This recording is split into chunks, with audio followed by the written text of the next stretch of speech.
Hoje nós vamos abordar dois temas bem polêmicos. O primeiro é a respeito do pastorado feminino e o segundo é sobre o divórcio e novo casamento. Para falarmos sobre tais questões, eu convidei aqui o pastor Reinaldo Júnior.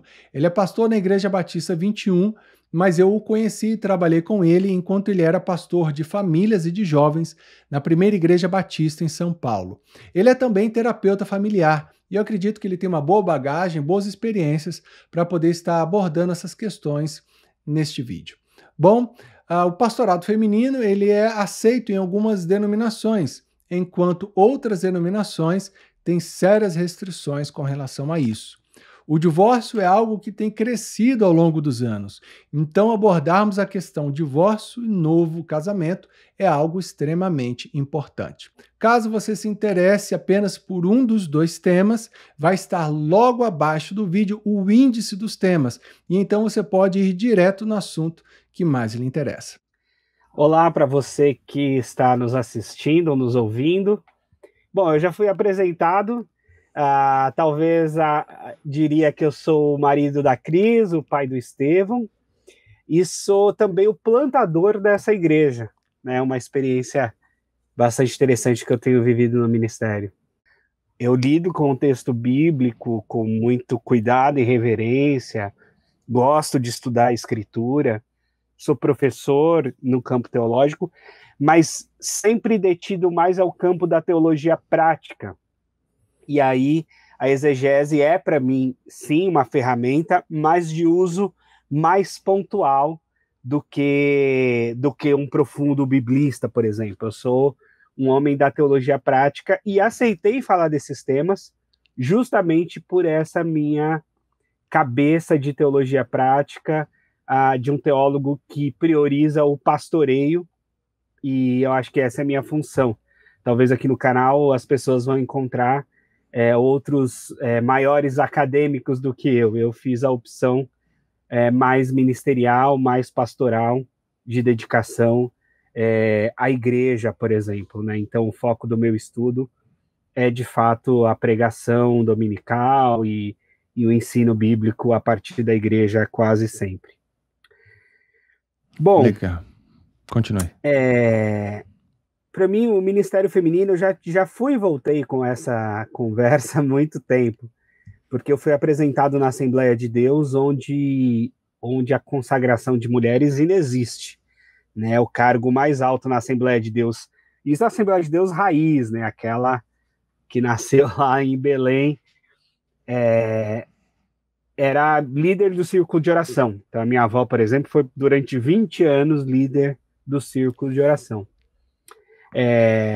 No entanto, ela virou pastora depois, quando ela saiu dessa igreja e foi viver a experiência numa igreja batista renovada, onde ela pastoreia até hoje. Então, eu convivi com uma pastora e eu fui ordenado por essa pastora ao ministério, consagrado, vamos dizer assim. Minha primeira consagração foi pelas mãos dela.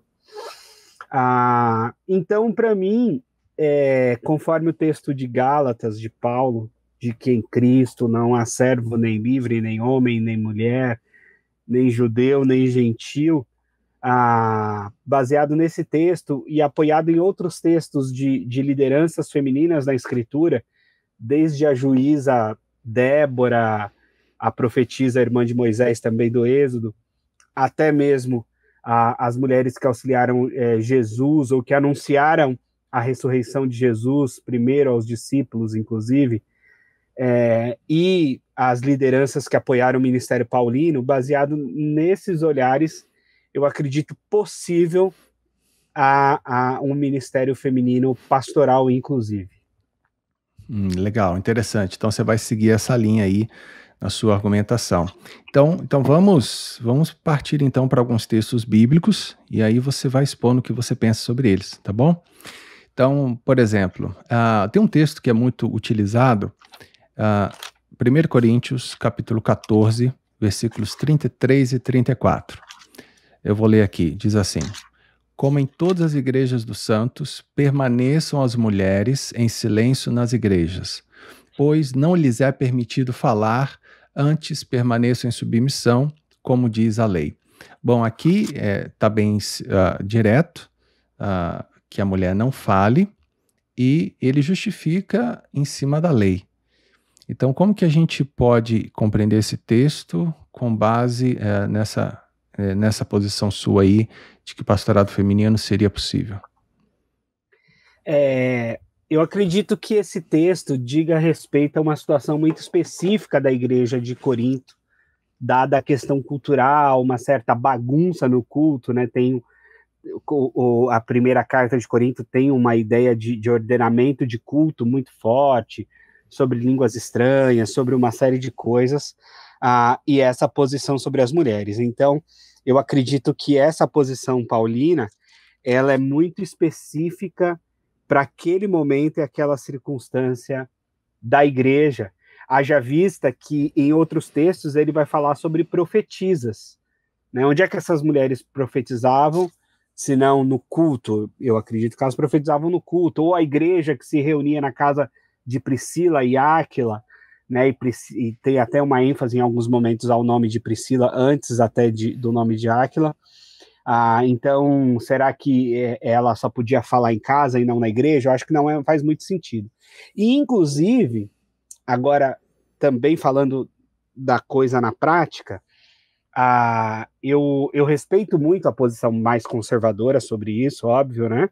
Eu não me ponho como o interpretador bíblico único, né? Lógico que não. Mas a interpretação bíblica que muitas igrejas dão para não aceitar a pastora, baseada nesse texto, acabam permitindo que a mulher fale no culto.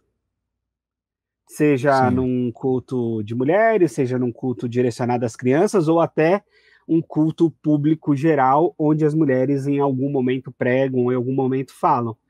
Então, quer dizer, pode ou não pode falar? Né? Eu acredito, se for para ler esse texto radicalmente, realmente a mulher vai ter que ficar calada na igreja o tempo todo, né? Sem falar nada. Então, por isso, eu acredito que esse texto diz respeito mais à comunidade de Corinto e àquela situação daquele contexto mais específico, e não é aplicável hoje, acredito que assim. Então, a sua linha de argumentação é que, no caso, as mulheres, elas, por exemplo, atualmente nas igrejas batistas, mulheres como missionárias, que existem muitas, elas falam abertamente, elas até pregam nas igrejas, não com título pastoral. Então, como elas estão falando, teoricamente, então esse texto elas não estão seguindo, porque Paulo diz, não lhes é permitido falar.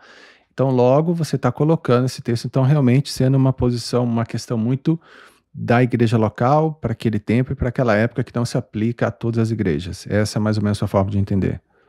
Exato. Por exemplo, voltando para a tese prática que você colocou, no meu contexto denominacional, que a maioria das igrejas não recebem pastoras, e já tem pastoras na nossa denominação, e isso ficou decidido para que cada igreja local decida a respeito disso.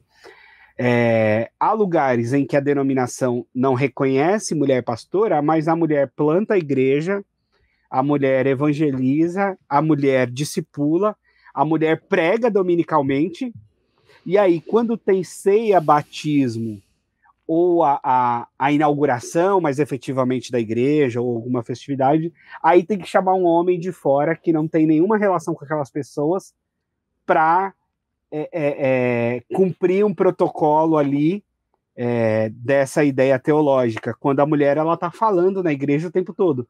Ela só não está com o título, ou só não está exercendo algumas posições, alguns rituais finais, já que nós, como batistas, nem temos sacramentos, né? Eu pensei na palavra sacramento, mas nós nem os temos. Então, nós temos apenas alguns ritos que não são importantes, mas não são sacramentos. Você tocou em um outro ponto aí, você mencionou Priscila e Áquila.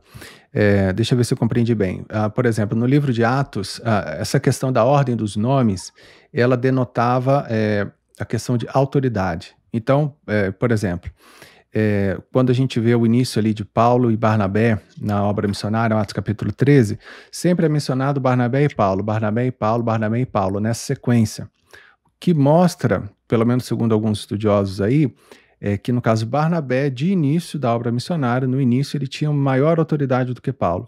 Mas chega um momento que, não sei em qual capítulo agora, não me recordo exatamente, que inverte-se o nome, a ordem, e começa o autor do livro de Atos, ele começa a dizer Paulo e Barnabé, dando a entender que a partir dali, Paulo ele assumiu maior autoridade nesse trabalho missionário com relação a Barnabé. Então, quando você mencionou Priscila e Áquila, Priscila é um nome feminino, Áquila é um nome masculino, e Priscila vem na frente, é mencionado assim no texto. Então, essa referência à frente do nome masculino significava que Priscila, ela teria maior autoridade do que o homem, Áquila no caso. Era isso? Sim. Nesse caso, eu tô inclusive acompanhando o John Stott, nesse livro aqui, Os Cristãos e os Desafios Contemporâneos. Mostra aí o livro. Publicado pela Ultimato. Bem interessante. Sim. E ele que vai nessa direção, e eu achei bastante interessante e concordo. Legal. Então, vamos lá, um outro texto que também, de alguma forma, é difícil, né, de interpretação, complicado. 1 Timóteo, capítulo 2, versículo 11 e do 11 ao 15. A mulher deve aprender em silêncio, com toda a sujeição. Não permito que a mulher ensine, nem que tenha autoridade sobre o homem. Esteja, porém, em silêncio. Aí a justificativa dele é porque primeiro foi formado Adão e depois Eva. E Adão não foi enganado, mas sim a mulher que, tendo sido enganada, tornou-se transgressora. E aí, como compreender esse texto, essa justificação aí em relação a Adão e Eva, e essa fala dele, que a mulher não exerça autoridade sobre o homem? Esse realmente é mais difícil, porque ele vai para a criação, né? E a criação, a gente tem a ideia plena de igualdade desde sempre, mas realmente o homem foi criado primeiro, né? E ainda tem o episódio da queda, quando é dito, né, aqui no texto, que Eva foi enganada primeiro. Então, esse é mais difícil, mas eu acredito que esse texto esteja falando muito mais sobre a relação familiar do que propriamente o ministério. Além do que, e aí eu vou de novo recorrer ao mestre John Stott, né? Quando ele fala desse texto, e uma das questões que ele aplica é a ideia de que, como em Éfeso, onde Timóteo exerceu a maior parte do seu ministério, havia uma dominação feminina do culto, por conta do culto a Diana, né? E da grande deusa Diana e tal, e inclusive o apelo sexual desse culto e a ênfase feminina desse culto, até por conta de fertilidade e de tantas outras coisas, há também, mais uma vez, um ensino restrito à posição do ensino feminino em função desse contexto de Éfeso, mais do que uma aplicação geral a todas as igrejas, acredito eu. Então, você não vê que esse texto, na sua interpretação, que esse texto ele está falando da autoridade da mulher dentro da igreja, no ofício de algum ministério. Você pensa esse texto no contexto familiar, marido e esposa. Principalmente, mas eu acho que ele pode ser aplicado, como eu disse na segunda parte, a partir do que o John Stott cita, de que essa questão do culto a Diana em Éfeso era uma questão que trazia uma proeminência feminina muito forte. E isso, por Paulo, foi combatido na igreja cristã, de forma que houvesse uma proeminência mais masculina do que feminina. Por isso, essa restrição. Para mim, também é uma restrição local e não cristã plena para todas as igrejas. Mas você imagina como que esse culto a Diana, como que isso daí poderia de alguma forma influenciar a igreja? Que perigo isso traria aí para a igreja? Você podia explanar um pouco mais aí sobre isso? Bom, o que é relatado sobre essa dominação feminina em função do culto a Diana, primeiro tinha uma perspectiva de moralidade, né, já que o culto envolvia inclusive atos sexuais e tal, como parte dele, e a ênfase, a idolatria feminina, o poder da mulher, a fertilidade da mulher, essa coisa da mulher no topo da adoração e da condução para quem praticamente era o culto, né? E aí eu acredito que Paulo estabelecendo a igreja cristã ali, e em contraponto à lógica da cidade de Éfeso, que envolvia tudo isso, fez uma disciplina mais rígida, com uma liderança masculina mais forte nessa perspectiva. Então, a gente poderia dizer também o seguinte, eu não sei a linha exatamente que o John Stott vai seguir aí nesse livro, mas estou pensando aqui, que talvez essa autoridade que as mulheres de Éfeso exerciam lá, devido aos cultos pagãos daquela região, poderia ser confundida nas questões familiares. E uma vez que, imaginando que na igreja elas exercessem talvez essa autoridade, como elas exerciam anteriormente ou de forma similar, poderia ser confundido dentro da família e retirar essa representação do marido como Cristo, a esposa como a igreja, dentro do seio familiar. Então, seria meio que para prevenir um contexto também familiar, ainda que não seja tão claro assim, mas poderia ser aplicado isso para prevenir um contexto familiar do papel da esposa e do papel do marido. E então, por isso que a mulher não exerce autoridade na igreja. Poderia seguir uma linha parecida com isso?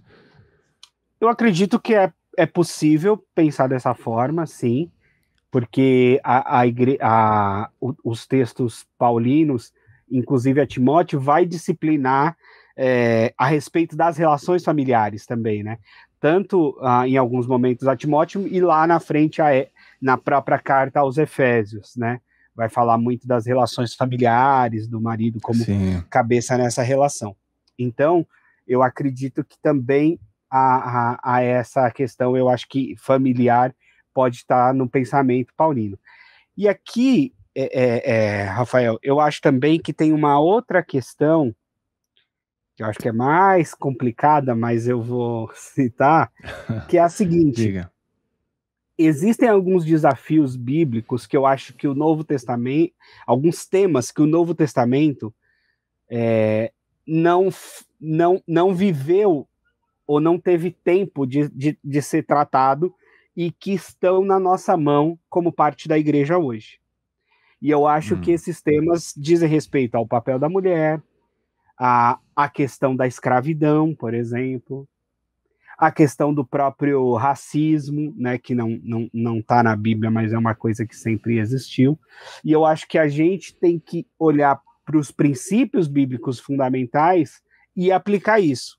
Então, por isso que eu penso que esse texto, essa abordagem paulina, não nos cabe mais no mundo com tantas mudanças diante dos 2000 anos em que a igreja viveu, e até mesmo pela abordagem de Jesus com as mulheres. Sim. Então eu penso mais globalmente no texto bíblico e em toda a história da igreja do que exegeticamente só nesse texto, entende? Será que eu me fiz entender? Não, sim, perfeito, perfeito. Você mencionou aí sobre Jesus, o papel dele com as mulheres. Você acha que... o que você poderia dizer um pouco mais sobre isso daí? Eu acho que primeiro ele quebrou muitos paradigmas com relação às mulheres, né? O fato dele ser um homem judeu e dialogar com uma mulher samaritana, de uma mulher pecadora, né? E de uma história complicada. O fato dele, diante de uma mulher pega em adultério, ele não praticamente proteger essa mulher da morte, né? Impedindo de alguma forma ali o apedrejamento, dizendo que quem não tivesse pecado que atirasse a primeira pedra e tal. Então ele protege aquela mulher, tendo o apoio de mulheres no seu ministério. Até alguns estudiosos falam de financiamento, né, de investimento financeiro de mulheres ricas no ministério de Jesus, sustentando ele e os seus apóstolos. As relações próximas que ele mantinha com irmãs como Marta, Maria e o irmão Lázaro, né?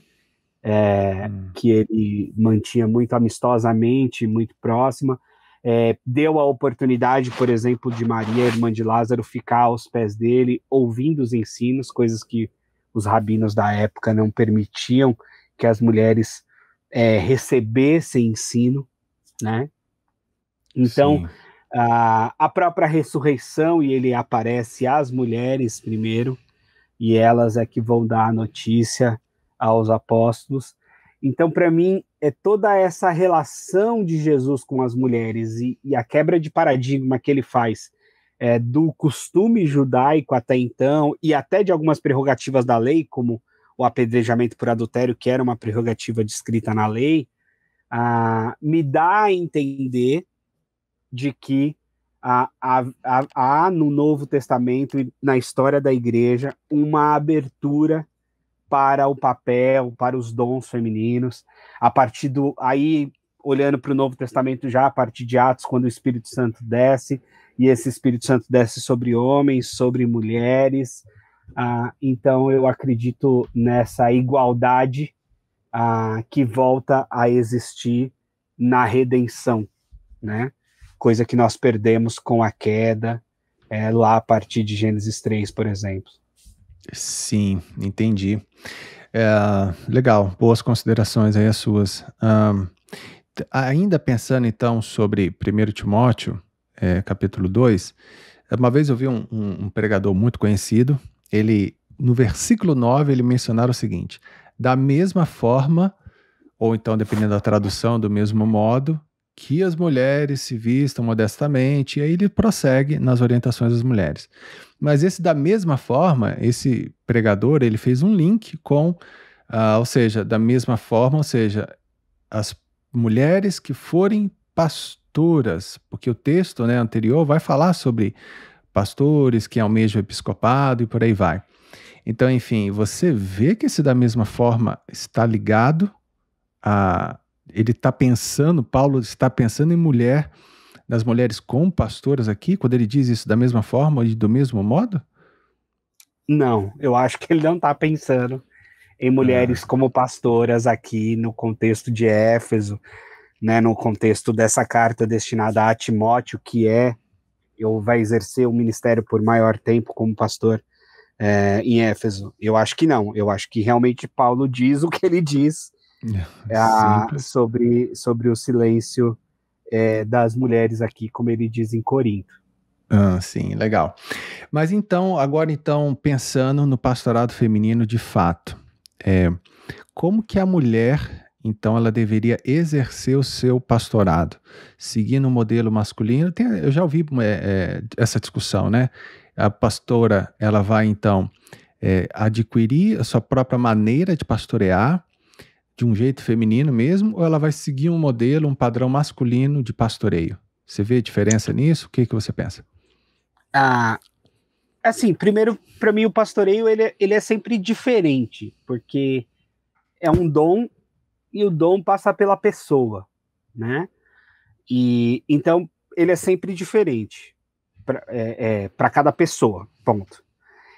E aí eu acredito que a mulher, ela tem, assim como todos nós já somos diferentes no nosso exercício pastoral, por dons, por talentos, por personalidade, por cultura e etc., as mulheres vão ter ainda essa diferença de gênero para com o homem, né? Ela é outro gênero, ela tem outros hormônios, ela tem outras coisas que o homem não tem, né? Então ela vai ter algumas fragilidades, mas vai ter também algumas outras forças que o homem não tem. Então eu acho que ela vai encontrar o seu jeito, né? Não precisa se masculinizar, não precisa encontrar ou exercer um modelo de liderança necessariamente masculino, mas vai encontrar o seu caminho, esperamos, baseado na liderança de Jesus, né, com humildade, com amor, com servidão,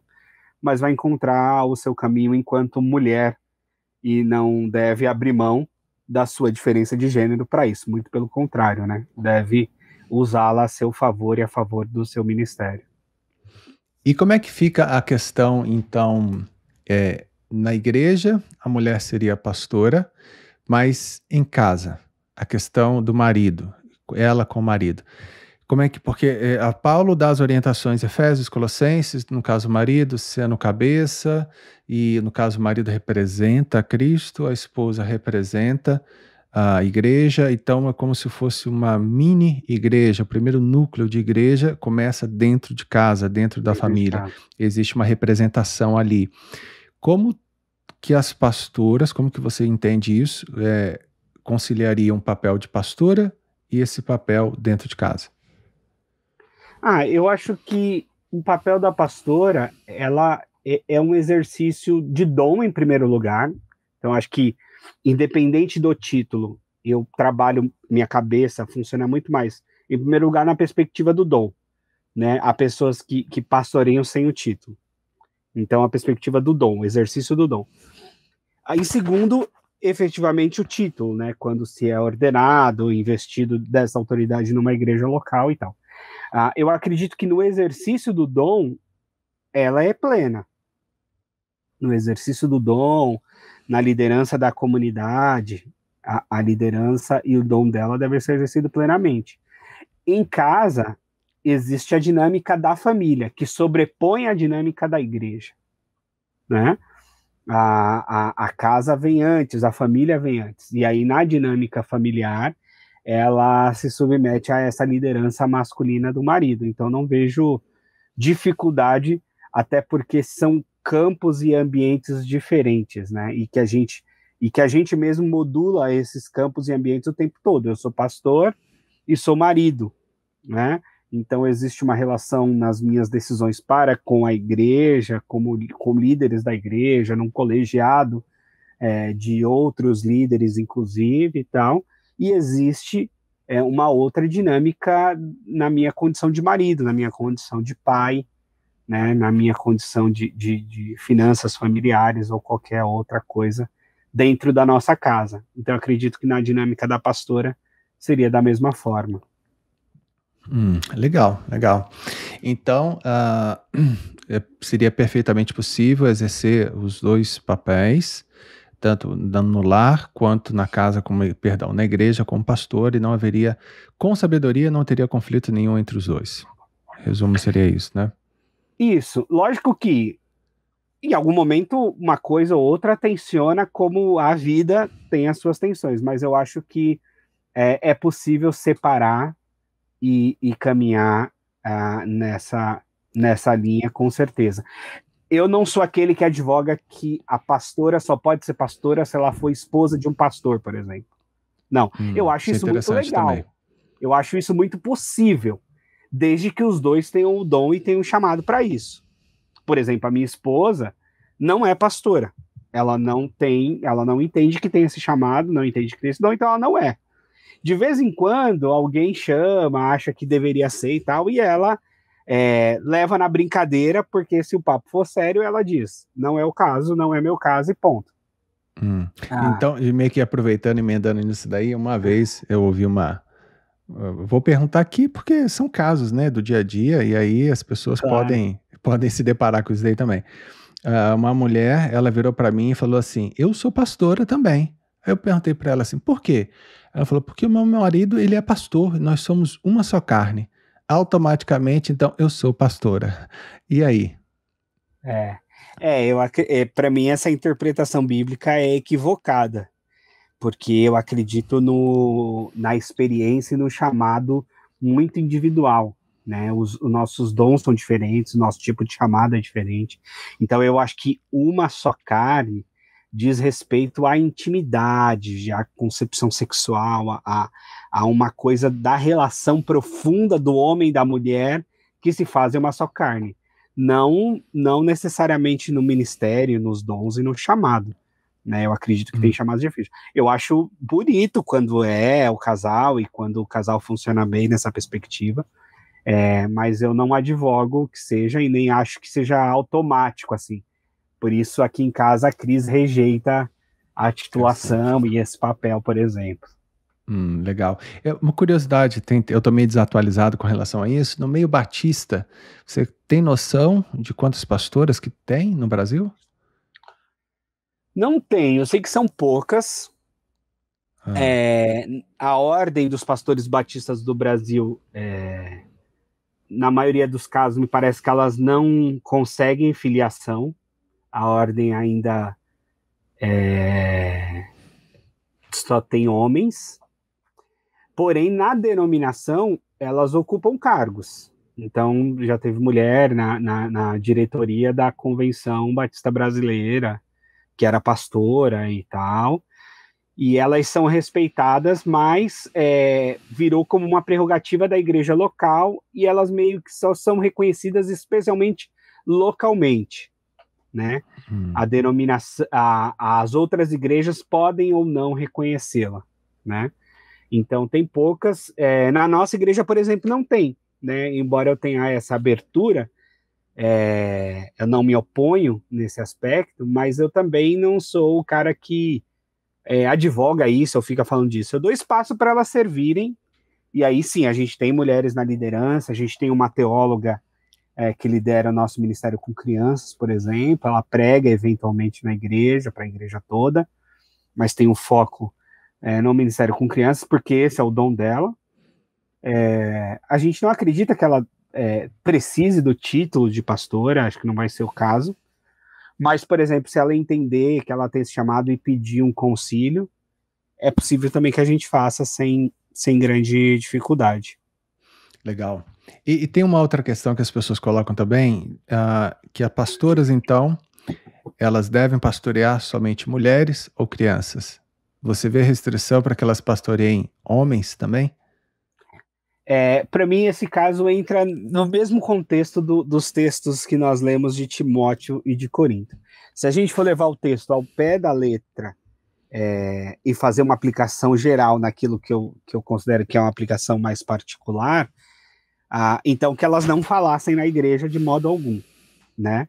E eu acho que isso vale também. Se é pastora, para ser pastora de um grupo específico, eu não vejo também muito sentido. Eu acho que se ela foi investida dessa autoridade, se reconhece, se percebe nela esse dom, esse chamado, eu acho que ela pode ter o ministério sem essas restrições, né? Um ministério pleno, como como eu acredito que tem que ser. Assim como o homem pode ter um ministério com crianças, ela também pode, e a mulher pode ter um ministério com adultos, e o homem também, enfim.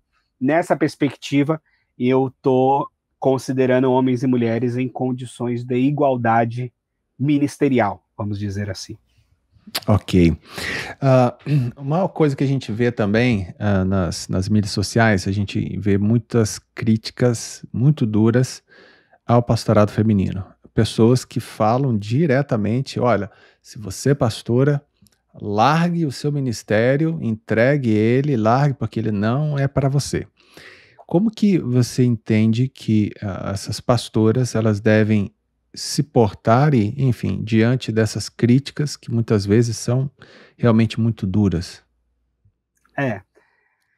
Eu sei bem disso, eu convivi com uma pastora, que é minha avó conviva, aliás, e ela segue no ministério, segue liderando a igreja. Eu acho que é resiliência, é uma palavra da moda aí, né? Mas nada mais é do que perseverar no dom e no chamado que ela tem. Então, se ela entende da parte de Deus esse dom e esse chamado, que ela siga em frente nessa convicção e nesse trabalho, deixando as críticas, nesse caso, entrar por um ouvido e sair pelo outro. Agora, se ela entende que não, de repente ela acaba sendo convencida de que realmente isso não é para ela, esse chamado que ela achou que tinha não tem e tal, eu acho também que ela é livre para abrir mão, entendeu? Então, eu acho que... E, mais uma vez, eu estou fazendo a aplicação aqui, falando de mulheres, lógico, é o nosso tema, mas pensando também com a mesma cabeça de um homem no ministério, né? Se ele se entende chamado por Deus, ele tem que seguir adiante a despeito das críticas. E se ele entende que não, que de repente ele se equivocou, de repente não é bem isso, ele foi convencido que não é esse o lugar dele, ele também pode e deve recuar desse local e seguir servindo a Deus sem grandes problemas, né? Acho que é uma opção. Então, eu acredito que dessa forma. Antes da gente passar, então, para o nosso segundo tema, que é a questão do divórcio, deixa eu fazer uma última consideração, então, sobre o pastorado feminino. Pelo nosso bate-papo que a gente está tendo aqui, não existe, então, me corrija aí sobre o seu pensamento, se está certo ou errado, enfim, não existe um texto bíblico que diretamente fale de mulheres pastoras, que as mulheres podem ser pastoras, mas existem vários textos que apontam na direção de uma proeminência das mulheres, de uma autoridade das mulheres, de um trabalho eficaz que as mulheres realizam, e que esses textos dão a entender a possibilidade das mulheres poderem vir a ser pastoras. Então, biblicamente pensando, seria mais ou menos isso daí. Exato. E se tiver um outro texto, você queira citar também, se vier à mente, fica à vontade aí. Então, as referências que me vêm à mente são as referências de Gálatas 3, que eu já citei, que em Cristo nós somos todos iguais, a referência do Pentecostes, de Atos 2, né, da descida do Espírito sobre toda a carne, sobre homens e mulheres, e a proeminência desse apoio feminino nas lideranças, né? Eu acho que a Bíblia ela tem uma forte ênfase masculina devido à cultura da época, né? O cristianismo, a gente não pode esquecer que nasce do judaísmo, então ela traz essa referência patriarcal, vamos dizer, muito forte, mas olhando para o próprio sinais no Novo Testamento e a história da igreja, as transformações no mundo e etc., eu acredito que o ministério feminino é possível e até desejável em várias circunstâncias. Por exemplo, na minha igreja não tem pastora ordenada, mas eu não consigo pensar a igreja sem liderança feminina. Sim. Eu acho que elas são, por exemplo, fundamentais. Não só para ensinar, também para ensinar as crianças, no caso a gente tem uma ministra de crianças, mas elas são fundamentais em tudo, no campo, nas minhas reuniões de liderança eu não consigo pensar assim, excluir as mulheres da liderança e de repente ter uma liderança só masculina na igreja, na minha diretoria da igreja, no conselho que a gente tem, onde a gente toma as decisões da igreja, ou nos ministérios, nas lideranças de ministérios. Eu acredito muito no dom e no ministério feminino, inclusive nessa complementariedade boa que pode existir dos gêneros diferentes no ministério. E a questão prática também, eu queria pensar por último nisso, quando a gente olha para a vida prática da igreja, então, o outro argumento a favor no caso, né? Nós vemos mulheres que na prática pregam, na prática ensinam, na prática abençoam outras vidas, exercem autoridade sobre homens, então, e uma autoridade espiritual, porque quando você prega, você está transmitindo, então tem ali essa questão, né, da autoridade espiritual, e às vezes até no trato pessoal, uma irmã aconselha um homem, um irmão da igreja. Eu, por exemplo, tive as minhas, vamos dizer assim, mães espirituais, né, que tanto me aconselharam, me ensinaram questões também relacionadas à Bíblia. E você citou o exemplo aí de missionárias que fundam igrejas e pessoas se convertem, entregam a vida a Cristo, e você vê que o trabalho delas é um trabalho sólido. Então, assim, o Espírito Santo, ele está orientando, a gente percebe na prática, na vida dessas mulheres, que o Espírito Santo está conduzindo elas para que elas exerçam aquilo que elas exercem. Aí a gente tem que pensar, então, poderia pensar em um ponto. Ora, esse mesmo Espírito Santo que hoje age através dessas mulheres é o mesmo Espírito Santo que a gente entende que inspirou os autores para que eles escrevessem o texto bíblico. E hoje o Espírito Santo ele não agiria de uma forma que iria contrariar aquilo que ele inspirou os autores bíblicos a escreverem no passado.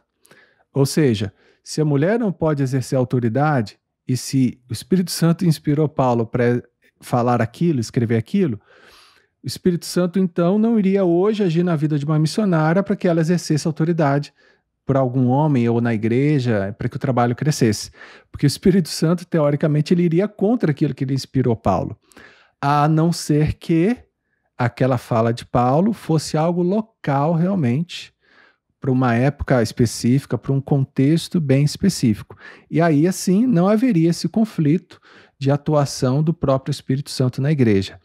Então, a gente poderia também pensar dessa forma aí. Sim, com certeza. Legal. É por aí. Então tá bom. Divórcio. Agora esse outro tema também aí que vai render bastante. Vamos lá. Divórcio, Mateus fala sobre isso. Marcos fala, são dois textos que falam mais de forma abrangente. Lucas, ele é um texto, ele fala bem rápido, né? Ele não discorre muito sobre isso. Eu chamaria atenção aí, e já passo para que você coloque a sua posição, que Mateus capítulo 19, eu acho que lá no versículo 2 diz assim, é permitido ao homem divorciar-se de sua mulher por qualquer motivo? É a pergunta que é feita. E aí lá no final, no versículo 9, Jesus responde, eu lhe digo que todo aquele que se divorciar de sua mulher, exceto por imoralidade sexual, e que se casar com outra mulher, estará cometendo adultério. E em Marcos, a pergunta não é por qualquer motivo, simplesmente a pergunta é, o homem divorciar-se da sua mulher é permitido? E aí, Jesus ele responde, todo aquele que se divorciar de sua mulher e se casar com outra mulher, estará cometendo adultério com ela. E se ela se divorciar do seu marido e se casar com outro homem, estará cometendo adultério. Então, enfim, como que você entende essa questão? Coloque o que você compreende sobre isso. É interessante que quando Jesus é questionado sobre a questão do divórcio, né, me parece que era uma questão de disputa entre duas escolas rabínicas importantes, né, a de Hillel, a de Shammai, e uma mais rígida com relação ao divórcio, outra mais liberal, onde o homem podia divorciar por qualquer motivo, e outra por motivos mais restritos. Em primeiro lugar, o que Jesus faz é a valorização do casamento, né, principalmente no texto de Mateus.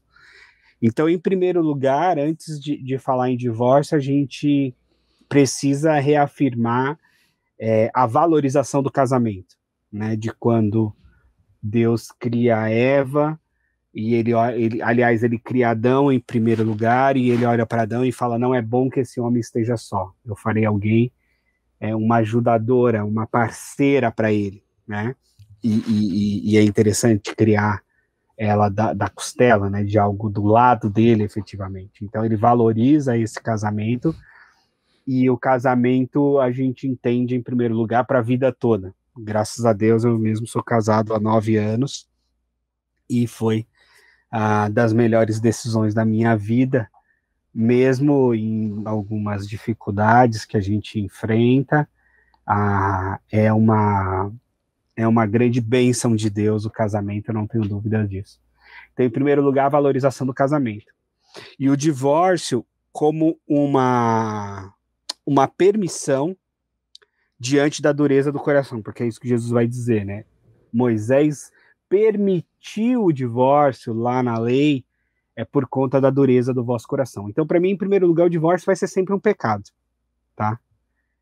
Vai ser sempre um pecado, vai ser sempre o resultado da dureza do coração humano. Vai ser sempre o não perdão, a não reconciliação, a infidelidade, a agressividade, motivos como esse que podem levar ao divórcio, e vai ser sempre, no final das contas, pecado de uma das partes ou das duas que fez chegar nesse momento. Então, o divórcio vai ser sempre olhado com tristeza. Eu mesmo, na minha vida pastoral, uma das coisas que me deixa mais triste é o divórcio. Eu acompanhei um divórcio de um casal que eu celebrei o casamento, e para mim eu me senti assim fracassado, entendeu? Porque eu acompanhei, eu celebrei casamento, eu aconselhei em momento de crise, e no final eles se divorciaram. E isso me deixou muito, muito triste. Então, em primeiro lugar, acho que é bom dizer isso. Segundo, realmente, aqui Jesus usa a palavra porneia do grego, né? Que dá uma ideia de prática sexual ilícita. Por isso, por exemplo, na minha versão aqui na Almeida século XXI, ele usa por causa de infidelidade, né? Em outros textos usa a palavra se adultério, outros, enfim. Então eu acho que Jesus ele é bem restrito mesmo com a questão da autorização para o divórcio, vamos dizer assim, por conta da porneia, né? Daquilo que seria traição, vergonha sexual, infidelidade sexual, coisas nesse campo. E dizendo que um novo casamento seria problemático se o divórcio não fosse nesses termos, né? Tanto que os próprios discípulos acham que ele foi bem duro. Para quem acha que Jesus sempre alivia nas questões, né, da lei do Antigo Testamento, nesse momento aqui ele é bem restrito, bem duro com essa questão do casamento, do divórcio e do recasamento. Tá, mas então, sempre por o resultado de um pecado, sempre então vai ter um erro de uma das duas partes, mas ainda assim, poderia ser permitido a separação, porque, por exemplo, Jesus ele falou, exceto por imoralidade, houve pecado, houve a imoralidade, mas ele disse, exceto por isso. Então, é permitido, teoricamente dá para entender assim. Mas então, nesse caso de imoralidade, separa-se ou é possível, não estaria a pessoa que se separa, não estaria cometendo pecado, ou estaria, eu fui traído e vou me separar, tomei essa decisão. Ou ela tem que necessariamente buscar o caminho do perdão, da reconciliação, e não seria de forma nenhuma permitido ainda assim a separação dela.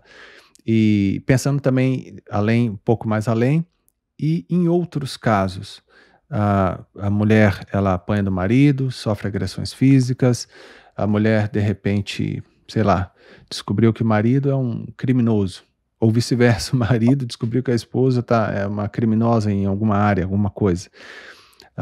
Como que proceder em casos mais extremos assim? Assim, em primeiro lugar, eu acredito, mais uma vez, no casamento para a vida toda e na valorização dele, ponto. Por outro lado, eu acredito sim na possibilidade do divórcio, e às vezes esse divórcio é ocasionado por um pecado grave apenas de um lado. E essa outra pessoa sai isenta, porque ela foi vítima da infração do outro, né?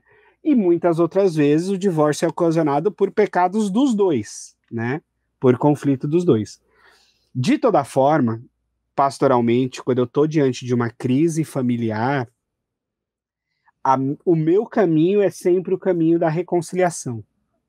É sempre um caminho de vamos buscar o perdão, vamos buscar a reconciliação, vamos buscar manter essa aliança de fato até que a morte o separe e tal. Esse vai ser sempre o meu caminho, salvo em situações extremas, né? Então você citou situações de violência física, né? A gente sabe que a violência contra a mulher é uma coisa muito forte aqui no Brasil, é muito intensa, mulheres morrem, mulheres são estupradas, mulheres são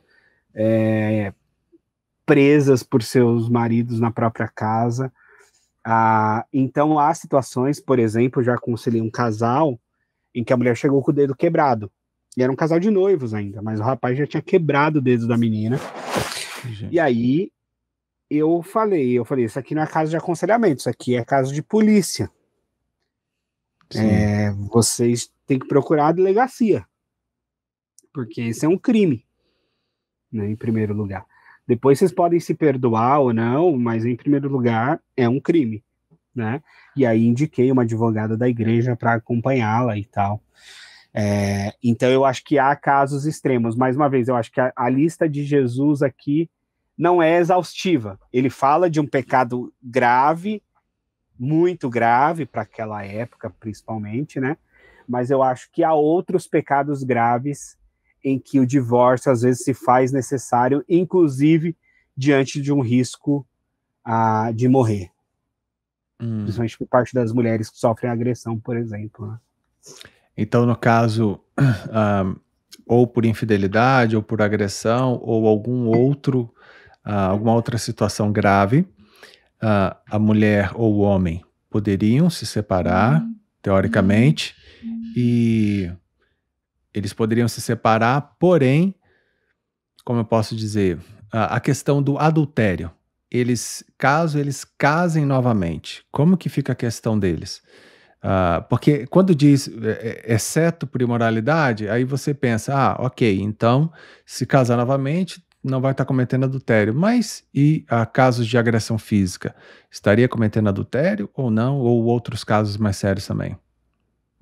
Esse caso é bem difícil, porque pela leitura do texto aqui de Jesus, parece que a permissão do recasamento é só no caso de adultério. Parece, né?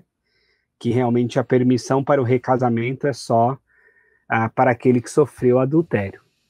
No entanto, na minha prática pastoral, eu confesso que eu tenho aberto mais esse leque para entender o recasamento em situações diferentes, onde não houve o pecado do adultério, mas houveram outros pecados graves que levaram ao divórcio.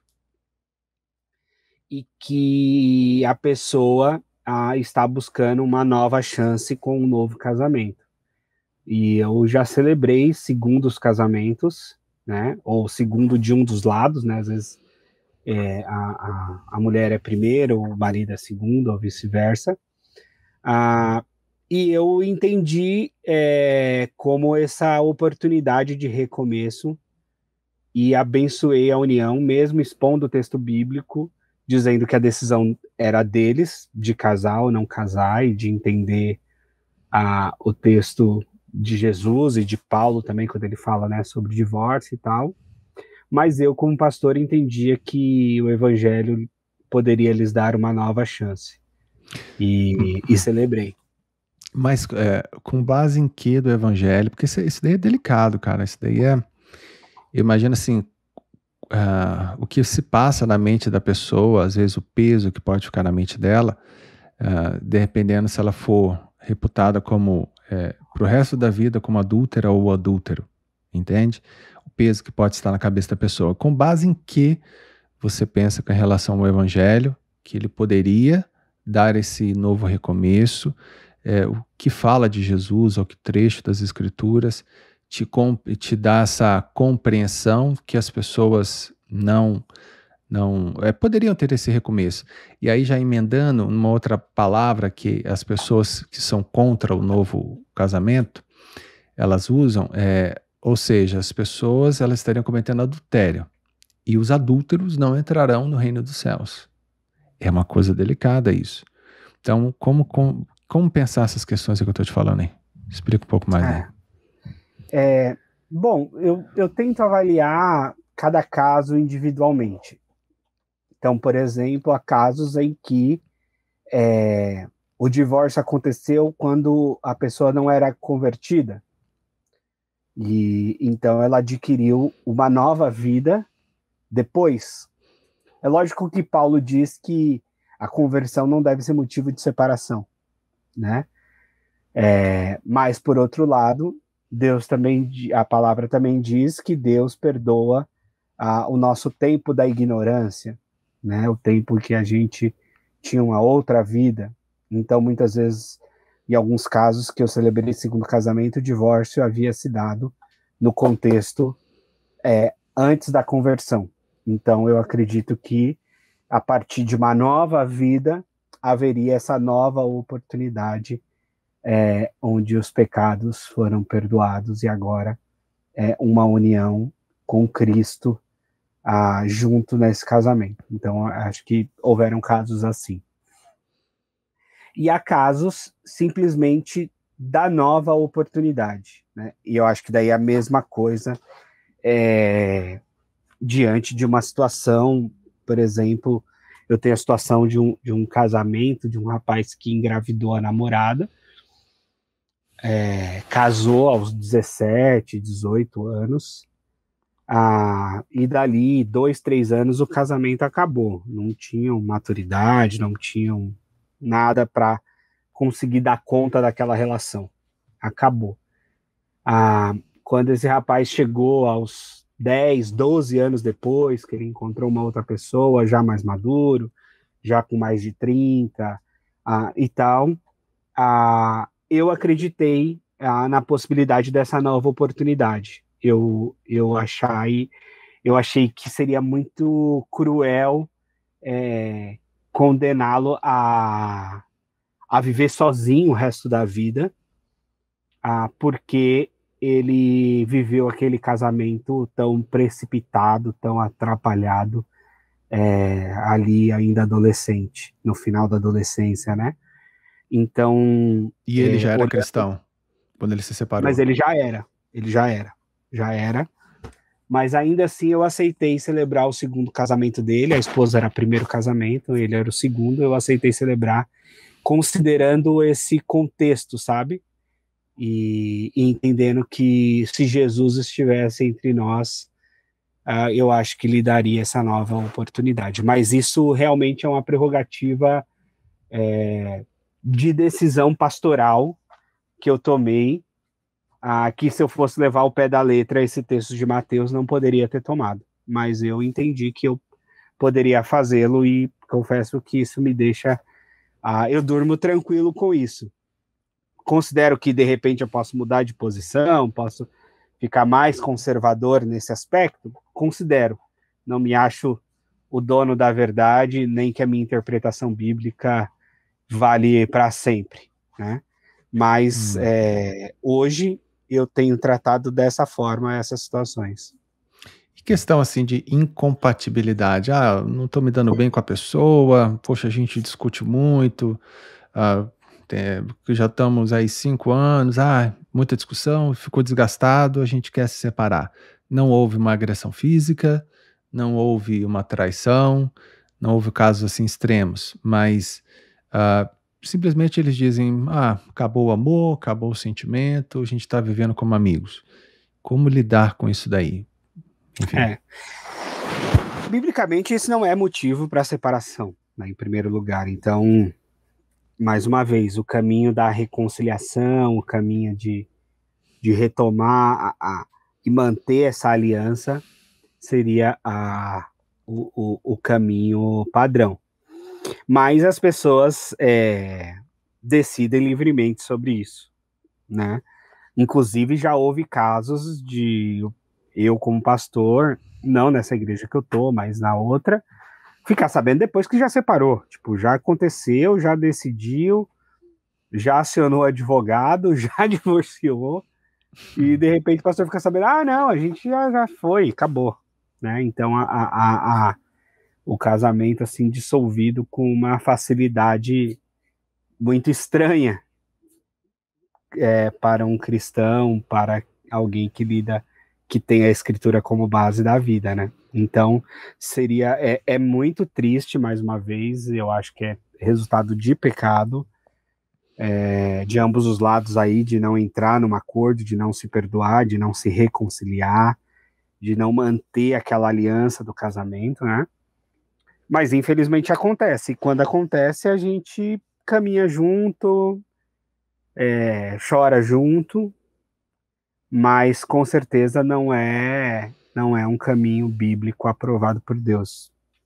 Então, biblicamente, pelo que você entende, a partir da fé cristã, em casos assim, havendo a separação e um novo casamento, a pessoa estaria em adultério? E aí, segundo ponto, estando em adultério no segundo casamento, ela poderia ser perdoada e continuar o segundo casamento, ou ela teria que se separar? Eu acho que ela pode ser perdoada e vivenciar o segundo casamento.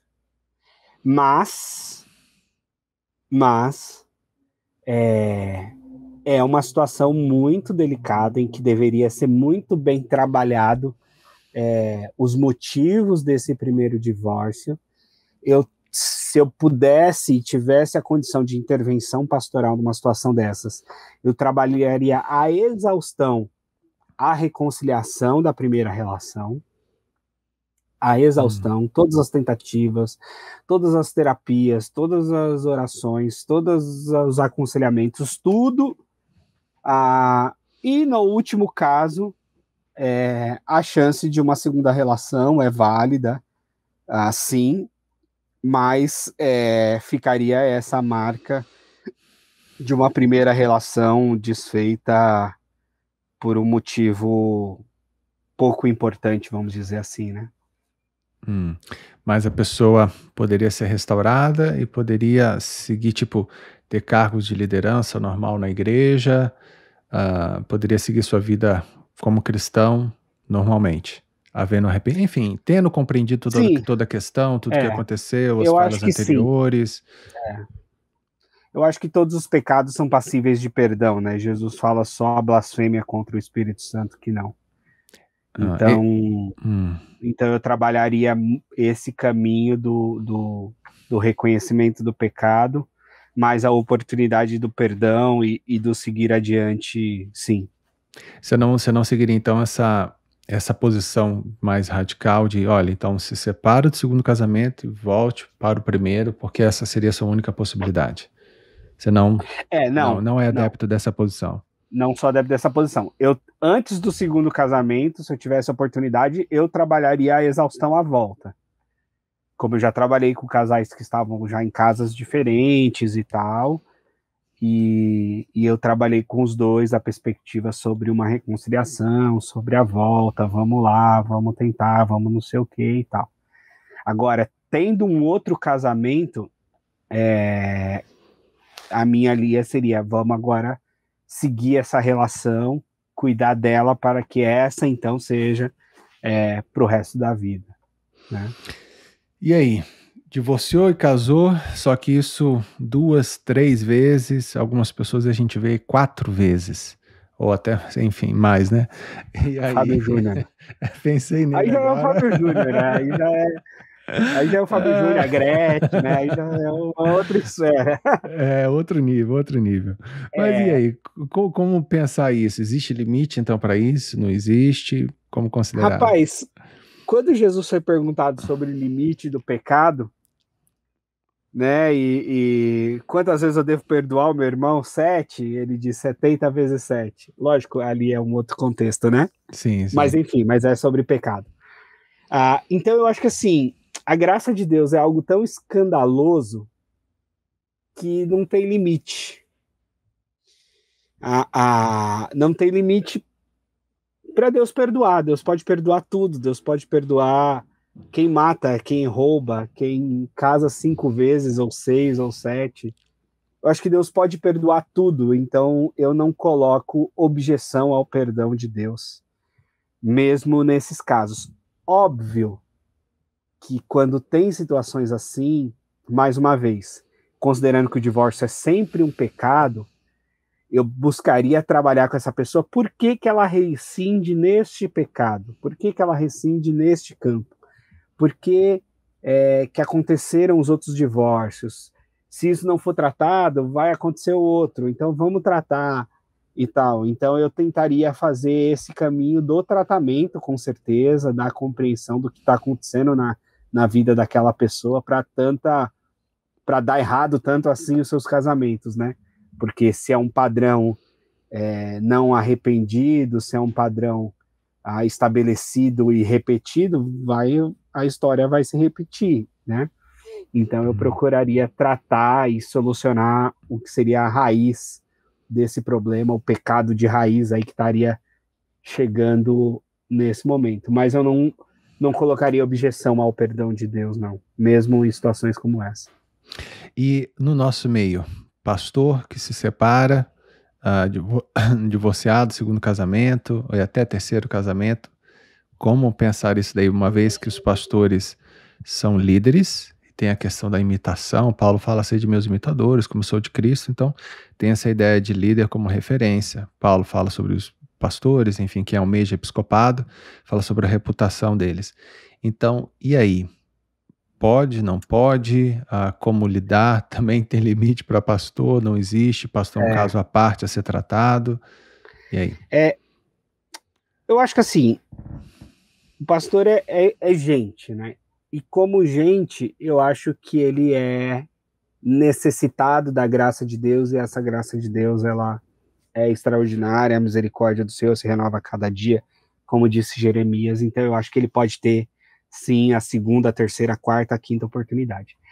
Mas, com certeza, o peso para as lideranças, biblicamente falando, é muito maior. Eu não leio o texto das recomendações bíblicas sobre os presbíteros, que eles sejam maridos de uma só mulher. Eu já vi essa interpretação de que o pastor precisa ser marido de uma só mulher, então se ele estiver no segundo casamento, ele não pode ser pastor. Eu acho que não é isso. Eu acho que esse texto, marido de uma só mulher, trata-se de monogamia versus poligamia. Poligamia. Então, para mim, não se aplica. Então, mais uma vez, cada caso é um caso. Mas eu consideraria com muita reticência um pastor num segundo casamento, num terceiro nem se fale, num quarto pior ainda, enfim. Porque o próprio texto vai dizer, né, que o homem, para liderar a igreja, precisa liderar primeiro a própria casa e tal. Então, assim, eu acho que uma igreja que vai receber um pastor nessa condição, ela deve investigar o que aconteceu, qual é essa história, como é que se deu, como é que foi tratado ou não foi tratado essa situação, e aí definir se ele pode ser ainda um padrão dos fiéis ali ou não, né? Eu acho que eu sou sempre a favor dos recomeços, da oportunidade, das novas oportunidades, mas eu acho que isso tem um certo limite. Mas, como eu sou bem batista, eu penso bem na perspectiva de que cada igreja local convida os seus pastores e ao convidá-los, estabelece os critérios pautados no Novo Testamento. Então, a igreja local vai decidir se esse pastor pode ser uma referência para o rebanho ou não. Eu acho que isso a gente não pode abrir mão. O pastor, a vida do pastor, tem que ser uma referência para os irmãos. E se aconteceu algo grave que levou a um divórcio, que o tratamento que aconteceu seja a referência, né? Olha, aconteceu, mas foi tratado assim, foi tratado assado, houve reconhecimento do pecado, houve disciplina, houve reconciliação, enfim. E isso pode ser o bom exemplo para o rebanho. Olha, o pastor é pecador tanto quanto nós, mas ele é um pecador arrependido, ele é um pecador que se dispôs ao tratamento, ele é um pecador que reconhece o seu pecado, então ele pode ainda ser um exemplo para a gente. Legal, porque então, a gente olha geralmente para o pastor, as pessoas têm esse hábito, né, de olhá-lo sempre com uma visão do homem perfeito. Ele é o exemplo de que nunca peca, de que nunca erra. Só que nesse caso, o pastor que também errou, ele pode ser uma referência de uma pessoa que se recuperou, que se arrependeu, que se restaurou, e ser um exemplo para a igreja como que pode haver restauração no casamento de outras pessoas, ou então seguir a vida num segundo casamento, só que agora com uma profundidade maior na compreensão do que a Bíblia fala sobre família, sobre casamento, né? Seria isso. Exato. E outra, o casamento dele também pode ter sido desfeito por um adultério da esposa. Sim, claro. Onde ele foi vítima, ou de fato por um adultério dele, onde ele foi algoz, né? E aí precisa de todo o tratamento e arrependimento, ou outras situações, enfim, que que são tão diversas aí que nem daria tempo para a gente abordar aqui tantos motivos possíveis, né, para um divórcio. Que é sempre uma tragédia. Claro, claro. Meio que a gente já está caminhando para o final aqui, então só fazer uma consideração. Pelo que a gente está percebendo aqui da nossa conversa, a questão é que muitas vezes falta uma compreensão mais profunda do que é um casamento, do que é um relacionamento, e é justamente essa falta de conhecimento, essa falta de profundidade, de intimidade com Deus para entender essa relação do casamento, é uma das causas para que aconteçam tantas separações, muitas vezes por motivos triviais, porque, por exemplo, a questão, a gente falou aí do adultério, né? A pessoa, perdão, da imoralidade, ela trai, mas existe também a questão do perdão, que pode ser restaurado, um casamento. A pessoa não... E tem pessoas que a primeira coisa que vem na mente quando tem um problema no casamento é justamente a separação. Mas sendo que o que a Bíblia traz de ensinamento é quando tiver dificuldades, quando tiver alguns problemas, até questões graves, que não venha esse pensamento de separação e divórcio como primeira coisa na sua mente. Pense em como restaurar. Pense em como colocar essas dificuldades diante de Deus e superar elas para manter o casamento como uma instituição divina colocada por Deus. É isso daí, né? Sim, sem dúvida. Eu sou, inclusive, terapeuta de casal e família, né? Eu fiz essa formação com a minha esposa e foi uma formação que me ajuda e embora uma formação não cristã, uma formação dita secular, né? Mas que me ajudou ainda mais a assumir compromisso de cuidar do meu casamento, de cuidar do casamento de outros, de ajudar outros a manter isso como uma coisa tão bela, tão preciosa, tão importante, e inclusive estudar a tragédia que é um divórcio na vida de crianças, na vida do próprio casal, as dificuldades de um segundo casamento, e etc. Legal. Então tá bom, meu amigo. A gente agora está no fim mesmo. Muito obrigado, de verdade, querido Reinaldo, te agradeço. E, enfim, se você tiver aí algumas palavras finais, algumas últimas considerações, fica aí à vontade para falar aí para as pessoas que estão nos ouvindo aí. Rafael, é um prazer a gente estar junto, a gente que já trabalhou junto no ministério foi, cara. na primeira Igreja Batista de São Paulo, né? Foi um tempo bom.